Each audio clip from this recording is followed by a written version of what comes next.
Our next presenter is going to be the one and only FireStarter herself, the one that is helping us get all of our businesses ablaze today, none other than Mazda Miles. And our next session is going to be pricing yourself for profit. So FireStarters, put your hands together, open your mouth, make some noise, and let's keep the energy going. All right. Y'all been having a great day so far. I have as well. Super excited about this session, pricing yourself to profit. So this is one of my favorite topics. I know y'all have liked other things we've talked about, but pricing and sales, oh y'all, it gets me going. There's something about making sure that entrepreneurs, and more specifically, that women are getting what is due them, gets me hype. And so I do this session and I have a tool that you're gonna walk through, but I usually don't deliver this live, so I'm extremely excited to get to deliver this information live and kind of walk you through it. And again, some of you in this room have done that. I wanna say that some of you probably need to revisit it, and I'm gonna just let you do this with me, whether you've done it or not. I always say it's good to revisit some things. So when it comes to profit, very often people are making money, but my question is, are you making money? Okay? So in this session, what I want to do is learn how to price yourself to profit so that you can transform your business into a positive cash flow machine. You're cash positive. You know where the money's coming from. You know where the money's going. You know what's left. There is something left, okay? So before we dig in, I want to kind of talk about one fundamental concept, and that is this. If you are not paying yourself yet, you do not have a business, you have a hobby. I know y'all think I'm throwing shade, but I'm just telling you the truth. If you're not paying yourself yet, it's not quite a business yet, it's a hobby. And if your intention is to have a hobby, then cool. But if you want a business, right? If you want something that you can grow from and create for years to come and others that come behind you and beyond you, right? You're gonna wanna start paying yourself. A lot of people are still in the hobby stage of their business and they don't even know it because they're not paying themselves. Or they think they're paying themselves, but they're not, right? Oftentimes it's not because they don't want to, it's because they literally can't. They can't pay themselves because their pricing does not allow for there to be profit pulling out of it to truly pay themselves, right? On the other hand, like I said, there are people who think they're paying themselves, but they're really not, right? Because once you calculate the time and the materials and all that it took for them to deliver what they deliver, they really didn't make a profit. They didn't profit. So they're looking at a bank account, they're looking at money, but it's not really a come up, right? And I want you to come up. And FireStarters, I don't want you to be those people, all right? So that's why we're talking about this today. There are many businesses that make a lot of money. I mean, millions of dollars, more money than many of us will see in our entire lifetime. But at the end of the day, they're trying to figure out how to make payroll, where the money went, right? There's a hole in their operations because they don't actually know what's going on, right? Now, some of that is poor accounting, poor reporting, poor business practices. But some of that is not understanding profit. Now, I cover some of that other stuff. Y'all in the room know. We talk about accounting practices and operations and all of that stuff. But those who are joining me for this session, we're talking specifically about profitability because I believe that's how it starts. Some of that is because their profit margin is non-existent. Their expenses far exceed their profit margin because it doesn't even exist. And we don't want to be there. So I want to change that. I want to make sure that no one connected to me finds themselves in that predicament. If you're making money, I want you to be making money. Who wants to make money? Somebody wants to make money. All right, so a fundamental measure of a healthy and successful business is the ability to return dividends to its investors. I'm going to say that again. A fundamental measure of a business's success and its health is its ability to return dividends to its investor. But guess what? Your business's first and primary investor is you. If you can't return dividends to yourself, Meaning at the end of the day, you have nothing left, nothing to show for it, then you don't have a healthy business. You are the investor. You put the money in. It's your blood, your sweat, your tears, your sleepless nights that are funding this business. It's your savings and your vacation money, okay? And your vacation you're giving up to grow this dream of yours. So your goal has to be to structure your pricing in such a way that you are actually profitable. All right? And so that's what we want to do. So our objective for the session, I'm going to tell you the 4 objectives of this session so you can hold me accountable at the end. I'm all about it. I love it when you hold me accountable, all right? So I'm going to give you the 4 objectives. I am on a mission to make sure that you learn to, number 1, set competitive rates for your products and services so you can stop worrying about whether or not your competitors have a one-up on you. Is that a worry? Anybody in the room wonder, I don't know if somebody else is going to do it for less. All right? Number 2, I want you to learn to stop selling yourself short. Get exactly what you should for your products and services. That's number 2. All right? Number 3, I want you to be more confident about why you can demand the prices that you've set, right? So now you're going to stop second guessing if your price should be firm. Because often people come at you and you're like, well, maybe if they're pushing me that hard and they said, well, maybe, I don't know, should I really be demanding this, right? And then finally, I want you to be able to explain your pricing model and value to existing and potential customers. I want you to get comfortable and firm on the value of your product and services, right? And if you are able to do that, you will then understand how much of your sale is cost and how much of your sale is profit.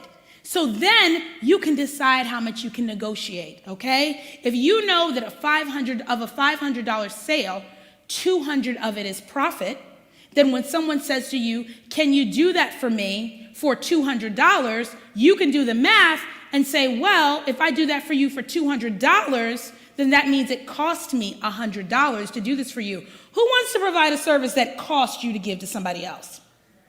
Or a product, you see what I'm saying? But oftentimes we can't even do that math. And so it becomes emotional. Can you? Well, they're the only person asking, so I'm gonna say yes. And then you're just really losing money, all right? So if y'all ready, we're gonna dig in. And y'all know how I am, it's a little talk back. So if you have any questions, anything you wanna say, please let me know. All right, so those in the room, again, have a hard copy. Those of you who are online received a link in advance for you to be able to do this tool. However, displayed on the screen is my Instagram information. If you do not have the link and you do not have the worksheet, simply go to my Instagram bio, go to the link in my bio, and you will be able to download it, all right? So we're gonna get started and explore the following 4 questions and 4 steps to developing your ideal pricing, all right? So number 1 is, we're going to ask, what are my competitors charging for the same or similar product or service? The number 2 question is, how much of my time does it cost me to produce this product or service? You're going to ask, how much do the materials cost to produce this product or service? And finally, you're going to ask, what is my profit goal? All right? And so before we move on, I'm going to ask each of you to pick just one product or service for this exercise. I know a lot of you do a lot of products and services, but in order for you to dig into this, you got to choose one. So get the one in your mind. I hope it's the one that you're actually providing right now, or the one you're going to provide first. We talked about that earlier. What's the sexiest, the easiest, the thing you could do in your sleep? That's the product or service I want you to think about and do for this particular exercise. And then you can always go back and do each and every other one of them. At that point, once you understand it, it is going to be a breeze. So number 1, what are my competitors charging for the same or similar product or service? And while you're doing that work, I'm just gonna whisper sweet nothings in your ear, and I'm gonna say, I don't wanna hear, I don't know, because women are the master investigators, all right? Y'all already know. We know the make and the model of the car, credit scores, college GPAs, and everything else, even before we go on the first date. Y'all already know how we do. So if we can do that, we can find out what a competitor is charging. I want you to do some market research. Do what you gotta do. Look at pages, websites, web forms, I don't care. Figure it out, but figure out what that is. What are some other folks charging for this? No, we are not basing your pricing on what someone else is charging, but you need a frame of reference. You need to have an idea, right? You know, if you decide you want to charge $1,000 and everybody else charges $19.99, you may have a very, very slim audience. You know, you may still be able to get a few people at $1,000, but you know, it'll be a little hard to sell. All right? So take some time and do that. All right, so that's the first thing. If you have the worksheet, you're going to record that pricing. Like I said, if you offer more than one product or service, just choose one for this exercise. And then I want to just really quickly mention a little pro tip. Don't just choose women when you're looking at your competitors. Men are socialized to ask for what they believe they are worth, even if what they believe is not true. Okay? Okay? So if you only look at women in your space, you may be unknowingly perpetuating the cycle of women not deeming our services worthy of the higher end of the pricing spectrum. So I want to make sure that you get a nice little mix, right, of what that looks like. All right? So that's number one. And you maybe possibly need a little time to sit with that. I see y'all, a couple of y'all still writing, so I'll let you do that for a second. For the sake of this exercise, I'll just share with you, you know, in my industry, you know, event production, one of my industries, event production, one of my businesses, if I look at like a formal fundraising gala in the Philadelphia market, it seems like I'm seeing my competitors' prices ranging anywhere from $18,000 to $48,000. That's a wide span. You think my male competition, where do you think they fall in? All right? So I want you to be very cognizant, right, of looking at the totality of what you're worth, all right? So we've recorded that. And so we're gonna move on. And we'll come back to that in the end. So now we're gonna go to how much of my time does it cost me to produce this product or service? Now I want you to think about this. Did you notice that I said cost? How much of your time does it cost you to produce this product or service? And yes, that is a mindset shift. When we think of money, we think of cost, but when we think of time, we don't necessarily consider that it costs us, yet it does. Even though we talk about time in the same way that we do money, we say time is what? Spent. But we don't really recognize the value of time is actually greater than that of money. A lot of people say time is money. I always say that is a fallacy. Time is not money. My time is way more valuable than my money. I can always make more money. I can never make more time. Okay? Once it's gone, it's gone.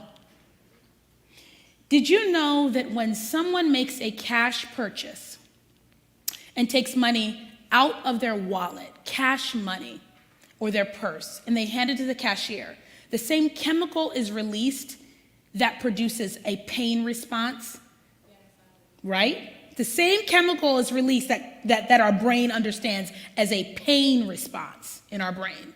That's how adverse we are to giving up something that we don't think we have an infinite supply to, and it directly ties to our livelihood. That's why we're that way with cash money. Yet, we don't have the same reaction when we spend time or when other people waste our time. And I'm gonna go out on a limb and say, I believe it would behoove us to think of it, to shift our mindset to think in the same manner, the way we do money and time, right? Because if we did that, we would move differently. We would prioritize differently, and thus we would manifest differently. We wouldn't just be about, oh well, you know, oh well, just a little wasted time, that's it. Those who know me very well in this room and those of you out on the stream know I get very upset when you waste my time. Because I think I've kind of shifted to that pain response. You're wasting my time? I can't get that back. How dare you? You'll never get my time again because I'll never be able to get it back, right? And so I move differently. I ask questions when people want to spend my time. I refuse to deal with clients that waste my time. I get it real tight real quick. Those that have worked with me know, oh, this is how long it's going to take for us to do such and such. The meeting's an hour, it's an hour. Not an hour and 10, not an hour and 30, not an hour and 45, it's an hour. You're supposed to be on at 1 o'clock, you don't come on till 1:15. Guess who's not on? Guess who's moved on? Guess who's doing something else? Guess who you have to reschedule with? Because you will not waste my time. If you get a reschedule, right? So I move differently, and I'm able to actualize differently, to use Tiara's word, because of how I feel about time. All right? So in order for us to get into this, first you're going to look at your hourly earning potential. That's number one. Second, we're going to look at how much cost is associated with producing your product or service based on the value identified. All right?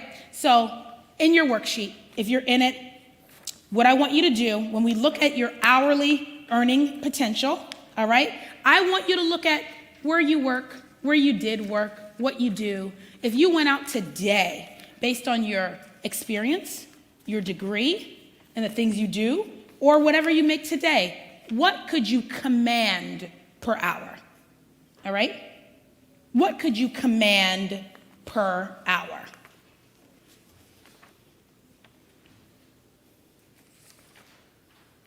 Do your math, do your math, do your math.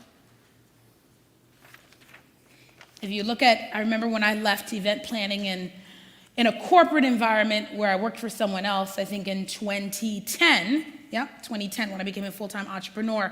When I did the math, I made somewhere in the 90 something per year, and I broke that down to how many, hours and weeks, and that came down to something like $46.15. That was my earning potential. I could go even now, probably make a little more now, it's 2021, right? But I knew that that's what I could make. And so for me to decide to work as an entrepreneur, I wanted to make at least that, and I had the right to want to make at least that, right? Working for myself. Why would I treat myself worse than someone else treated me? Let's think about that. Why would I pay myself less than someone else paid me? So that's my hourly earning potential, all right? And so now I want you to go to the product or service that you provide, and I want you to calculate the labor cost, okay? So that means how much of your time does it take for you to do that times your hourly earning potential. Whatever that one product is or that one service is. And I want you to think of everything. Very often we don't think of everything.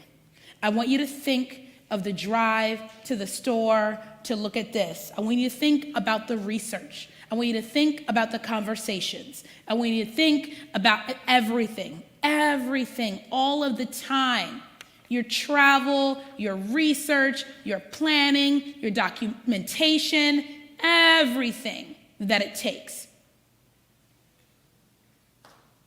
If I think about things like, I'll throw someone out who's not even in the session, an amazing photographer, Meredith Edlow. When y'all see these pictures, they're gonna be fired because she's an amazing photographer. So when I think about a photographer thinking about all of their time, she could only be considering her time here today at my summit shooting me, but she had to have a phone call with me. I had to send her a shot list and have conversations with her. She wanted to pre-scout the place, right? She's gonna edit the photos here and may do some other things at home. So there's all this stuff that happens around time. And if she only thought of her service to be being here and taking pictures, how much would she be cheating herself? Yet we do that so often, especially in our service space, and actually, honestly, often in our product-based businesses as well. Product-based businesses are notorious and don't even know that they are for cheating themselves on time. I think of someone else that I know that creates a food product. And they used to often say to me, it's not a big deal because I do it while I'm watching TV and so-and-so did it and did it. And I'm like, how is that thing $20? That should be $40. And guess what? It's so delicious, they will pay for it, right? Because there's so much more that goes into it. If you're ideating the creative around something that you create uniquely for someone, that's your time. Right? No matter how you do it, if you're a performer and you have to consider, right, well, how do I create this and how do I give this and what is the theme and how do I blah, blah, blah. It's not just you standing on stage. It's everything that led to it and everything after. Until you're at home in your bed, not thinking about them anymore, they're still spending your time. All right? So we're moving on from that. I'm going to believe that you have adequately calculated that time, that labor cost. Next, I want you to think about the direct costs. The direct costs, right? So those are the types of things, we talked about time, but these are specific materialistic things, very particular things that you spend, money on, right? So if you are, a coach, right? And you create specific plans of action for people, and you do them in this beautiful way by using a software product. Well, that's a cost. If you weren't going to use that on anything else other than the business, other than serving customers, right? So for me, in my event production business, we have subscriptions to all of those Adobe products, Photoshop, Illustrator, blah, blah, blah. Because if someone sends me something and I need to make a quick edit, I have to be able to open it in the native program and not be waiting for a designer to fix a letter, right? Well, that's a subscription. That's like $100 a month, but it's a direct cost of running business for me, right? So it's a direct cost. So I got to put that in. So I want you to take a moment and think about those very specific things that are directly related to the product or the service that you provide. You would not buy it otherwise. You wouldn't pay for it otherwise. You'll need it otherwise.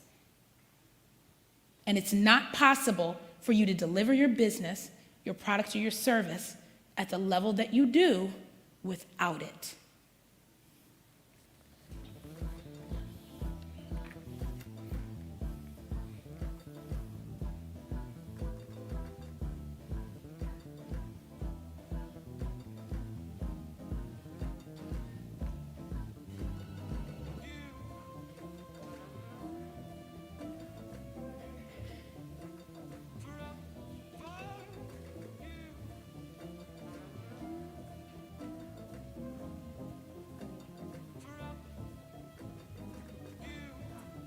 Yeah, I have a question in the room. Absolutely, Tanya. So I remember when we did this,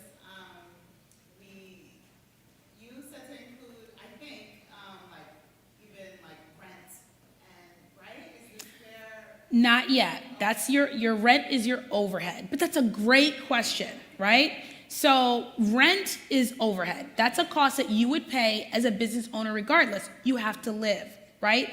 Unless you're in a scenario where you had to rent a larger space because you have an in-home business, or there's a portion of your house, and that gets into some tax things, but there's a portion of your house that you use only for your business, then you get to count it to a certain extent as direct costs. But something that you would need otherwise, no. It's something that you would only need because you're running the business.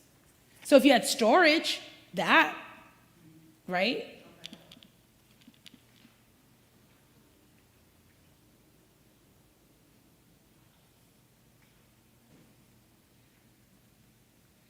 How y'all feeling? How does it feel to write down all these things? Who's got stuff on this list?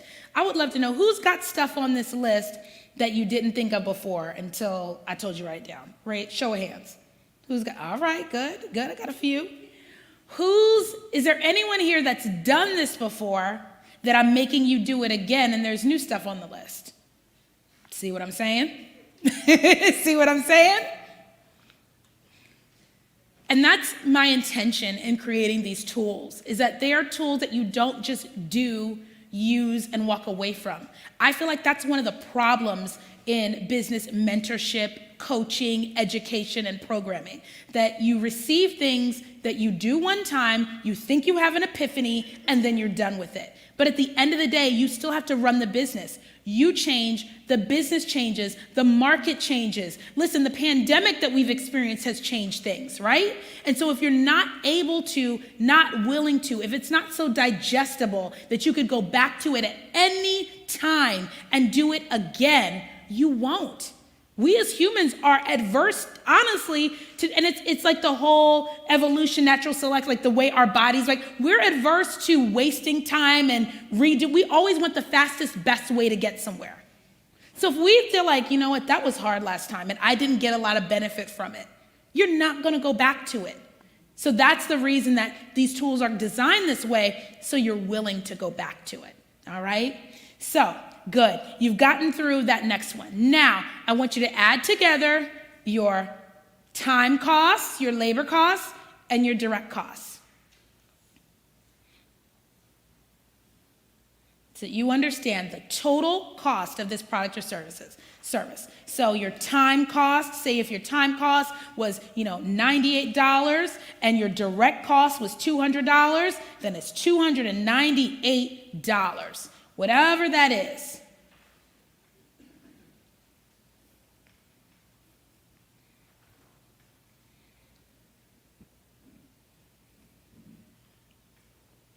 And while you're doing that, I just want to backtrack a little bit to anyone, because those of you that will have this worksheet, you'll see that I've detailed this portion, but I didn't say it in the session. When it comes to time cost, you may have a little bit more complexity around that, right? Like if it's a project-based kind of thing, or you're a coach, you're like, well, I'm going to see them 30 minutes every week for 4 months, you know what I mean? And so with that in mind, or it's going to take me X, I've done it where I understood that it was going to take X amount of my work week. There are different ways to figure that out. And in the worksheet, you'll see those different types of ways you can approach it, but just do it. Right? Regardless of how you do it, regardless of if you can count 1, 2, 3, 4 hours, or you have to do some kind of percentage or a different type of math, I just want to encourage you to do it, because it's really important for you to really understand your business. I can't remember who said it. If you don't know your numbers, you don't know your business. All right? If you don't know your numbers, you don't know your business. You don't know the truth of what's going on. So that was simple math. I'm sure you all have your direct costs and your labor costs. So great, we have our costs, right? Are we profitable yet? Who wants to tell me if we're profitable yet without looking ahead? Y'all not answering. I got to answer for you. Y'all like, I'm scared. I don't want to answer. She might blast me if I answer. You're not profitable yet. You've only counted your cost. You've only counted your cost. You've made no money now. Even if someone pays you for your time costs you, right? So they're just paying you back, right? You didn't make a come up because someone paid you for your time. That's time you can never get back, right? We have to shift our mindset around this, women. It's not like, oh, yay, they paid me for my time. Well, you can't get it back. They should pay you for your time. That's why it's so easy for me. Someone's like, hey, can you do such and such? I'm like, my billable rate is $150 an hour. And they're like, oh, okay, well, never mind. Okay, no problem. I don't even feel bad. I'm not even worried about not getting the money, because I'm like, I'm going to go do something I enjoy and not worry about somebody taking my time from me, right? I'm going to treat myself in a way that I'm going to enjoy whatever it is I'm going to do with my time. So you're not profitable yet. So this is the part most people don't add. You have to add your profit to your price. Mind-blowing. Okay? Mind-blowing. A little healthy profit margin is like 35%. Lots of folks like 35%. If you're running a business, you have a 35% profit margin, you're doing pretty well. Some other businesses, 10%. Some others, in a service-based business, often you can get really high profit margins. In my consulting, sometimes you can get, 50, 60% profit margins. That's great, but you want to start somewhere. All right, so you're going to add 35%, right? So whatever it is times 1.35 is going to make your full grossed up price, or you can just times it by 0.35. I know y'all got y'all calculators on your phone, and that would be your profit margin, and then you add it to your costs, however you do it. So if I had something that my direct costs were $50 and my labor cost was $50, so that means my costs were $100, and I added 35%, I'm doing real simple math, my profitable price would be $135. So that meant at the end of the day, I absolutely made a 35% profit margin on that, right? So $35 doesn't sound like a lot, but y'all, it's a lot when you start to look at the numbers. Most of us are not selling products and services for $100. Or if we are, we're selling so many of them that that $35 is times 1,000 or 2,000. You're talking $35,000 or $70,000 now that you could be leaving on the table.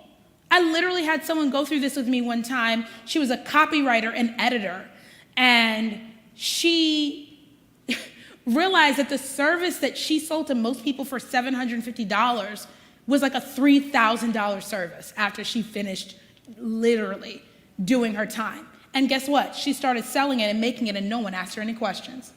So how long was she sitting on not making profit and keeping money simply because she didn't know? And that's why we do this. But when she knew, it was easier for her to have the conversation. When someone said, what I said about those deliverables and the things that I, said I wanted you, to get out of this, when someone said to her, well, we can't really, can you do it, for $2,800?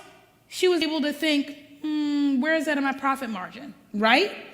And as long as she could make a decision about if she was willing to eat into her profit margin a little bit, I'll take 25% on this deal. Does that make you feel more empowered? And I'll take 10% on this deal. I'm still making money. Versus, oh, shoot, I just did this math and I ain't making no money.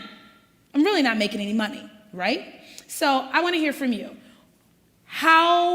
Who sees a significant difference in your pricing or what you thought about pricing? Somebody talk back to me. Come on. I was definitely pricing it way too low, and talking in terms of my publishing packages, in terms of the amount of time that it takes to fully go through the entire process with a client, and the fact that I also offer coaching throughout the publishing package to make sure that they're positioned for the market. Yeah. Way low. Way low. Publishing, she's coaching, she's a publishing company, she's coaching people, the market, she's like, oh, you did the exercise of what do other people charge, looked at the market and said, wait a minute, and see, I didn't even make you go back to that. So thank you for bringing that up. Usually the whole reason I have you research competitors, when you get to the end, I want you to go back to the beginning and see if you're really how far you were and how far you are now from the competitors. And so Susan doing that work, she realized I was way low for all the time and energy I was spending, and other people are making more money than I am. And I'm just as good as if not better. Right? Right? I'm doing something as good and better and, my own juice and flair and fire to it that they can't get from nobody else. That part. Okay? I love it. You were going to say something, Tejal, right? Yes. I wanted to say that this has been so helpful because I was able to break down and see, between my 9 to 5 working or 9 to 8 a lot of times of working as a therapist in higher education, right? Mm-hmm. And then on top of that, breaking that down. And then breaking down my full-time as well with my brand platform as head coach stage MSW and Break Off Face and the brand partnerships that I have. And then on top of that, the video editing, different brands like Pixar, InShot, all these things that I'm paying out of my pocket. And on top of that, the time that I'm putting in to create videos, to create Warrior Wednesdays for my own platform, to have, travel, outfits, all of that, so, chat. Woo, chat. Listen, these brands, and they're going to get another Tejal, right? Tejal's going to be like, oh, I'm sorry, this is my new pricing because I have to make sure that I am profitable. All right. Thank you both so much for sharing. Anybody on this side of the room? Anybody over here? Mind blown a little bit about your pricing now? They have the looks like they are. They just don't really want to. They don't really want to say it. They're like, That's all right. I won't put you all on the spot. I will say that this side of the room has done a lot of this work already. In particular, I know I've worked very long and diligently with Nikki, who you'll hear from a little bit later, who is amazing. And we talked about things, and she was like, wait, really? And I was like, yeah, girl.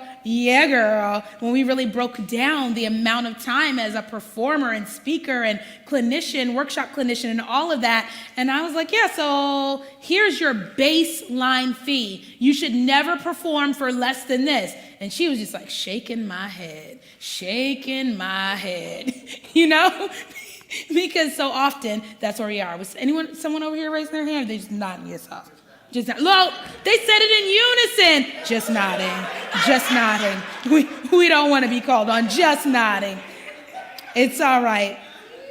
Well, I am super excited that we got to do this session. I will say to those who are joining us on the stream that what we've covered is covered in detail in the Blaze Your Business course that is included and accessible via the FireStarter community. And what we do in the FireStarter community is more of this. You're going to get tools and resources and information, worksheets, homework you can do, go back to, do again, and work in your business. They're nodding their heads because they do this, and I make them do this, right? So that you can get your business from startup to growth and scaling so that you can truly get it off the ground and enjoy the benefits of entrepreneurship.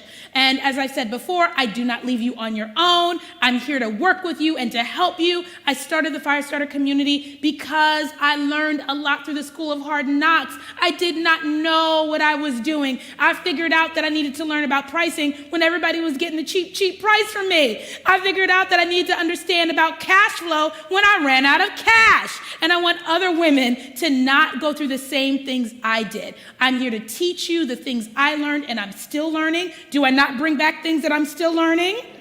All right, still learning as I continue to grow my businesses and want to see you grow your businesses to 6 and 7 figures as well. And then, of course, in addition, we have these group mentoring programs, which you've probably seen some of that during the day today, where we have Q&A sessions, and I give you personalized homework. These ladies will tell you that when I get on a session, there is no running away. All right, I want to know where you are. It's not just, hi, how are you? What are you doing? No, Nikki, Tejal, Tanya, Saheda, what are you doing? What's next? Oh, really? Did you do what I told you to do last week? Be accountable to the group. And all the love and celebration, but also helping you get to that next level because we want you to succeed. So I know you want to know, how do I learn more? How do I apply? How do I join? They are going to put the website on the screen shortly, but I always say before you go there, before you just go to another website, and go to another site and fill out another form and apply for something you're not sure that you want. I want you to ask yourself, am I willing to put in the work? Am I willing to be held accountable? Am I ready to do the things that are required of me to realize my dreams? And am I ready and willing to put myself first? If you are answering yes to those questions, then you, my dear, may be ready to blaze your business. And with that energy, I invite you to visit SheStartsFires.com and find the plan that's right for you, apply for the program that's right for you. As I said before, I don't believe in high pressure selling. Either you want it or you want it, or you don't. Either you're ready or you're not. What I will say is when enrollment closes, it just does. When we no longer have application status and cohort availability, we just do not. So I don't want you to miss your moment. If you're feeling in your heart and your soul and in your mind that you do want to be a part of this community, I want you to go and do what you need to do. So with that, I will say thank you so much for joining another amazing session for the inaugural FireStarter Summit. And I am super excited about welcoming you to the FireStarter community. Thank you so much. See you next time. Hey. All right. So you guys are still here. So that means you still want to hear from me. So I've seen you in the stream. I've seen you here with me. Thank you so much for being here at the inaugural FireStarter Summit. I just wanted to come on live and make sure that you know that if you want to personally go through this, you can simply text Summit Download to 44222. I will send you the link. I will send you the actual worksheet, and you can do this exactly where you are. Also, the summit is not over. We are going to be streaming more amazing content tomorrow. So if you have not registered yet and you are interested in getting more amazing information, make sure that you go to SheStartsFires.com. A link is there so you can register and you can get the information for other sessions. I am so excited you stayed here with me and you are here with me, and I want to see you soon in other places. If you don't follow me on Instagram, make sure you do. I am always dropping nuggets, always dropping bombs. moms, always giving you this information. And I want to welcome you to the FireStarter community. All right. So we will see you soon at the next summit event. Thank you so much for joining me, all of you fire starters, and I will see you soon. All righty. Bye-bye.